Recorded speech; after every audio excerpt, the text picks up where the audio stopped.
این راهی محلی دهه حامیان جماعت دهات سفیدچشمه ناحیه بلجوان است. سالهای طولانی است که مردم از این راه استفاده میبرند. با گذشت سالها و در نتیجه حادثه‌های طبیعی این راه کنده و فرسوده گشته برای رفت و آمد ساکنان مشکلات زیادی را به بار آورده است. برای حرکت واسطه‌های نقلیاتی و بارکشانی مخصوصا در فصل زمستان و بهار اهالی دهه با مانعگی‌های زیاد روبرو می‌شدند. در زمینه تطبیق سیاست سازنده حکومت مملکت و تشبثکاری‌های مقامات اجرایی حاکمیت دولتی ناحیه، ساکنان وطندوست دهه حامیان با هم سرجم و متحد گردیده به استقبال جشن 35 سالگی استقلال دولتی بهر آبادی محلی خود کمر همت بستند. محض در نتیجه اتحاد و همبستگی نوسازی و منفرشنمایی بیش از 5 کیلومتر راه محلی دهه نقشه‌گذاری شده کارهای عملی آغاز گردیدند. آغاز این تدبیر سازنده با اشتراک نمایندگان مقامات اجرایی حاکمیت دولتی، ساکنان محلی، متخصصان و جلب تکنیک‌های راهسازی در فضای دوستی و هم‌مرامی شروع گردید.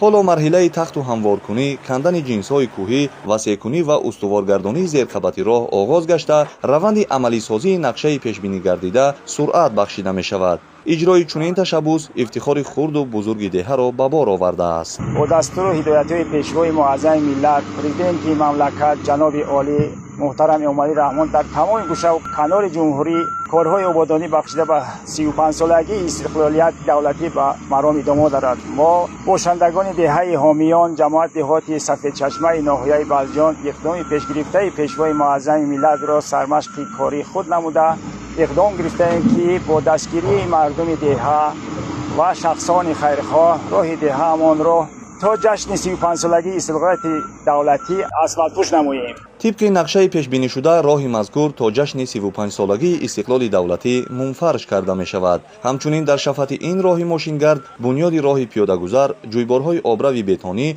و تامین روشننمایی نیز در نظر است. تجدید این راه در عرفه استقبال جشن ملی برای ساکنان محلی دستاورد بزرگ و ارزشمند محسوب می یابد.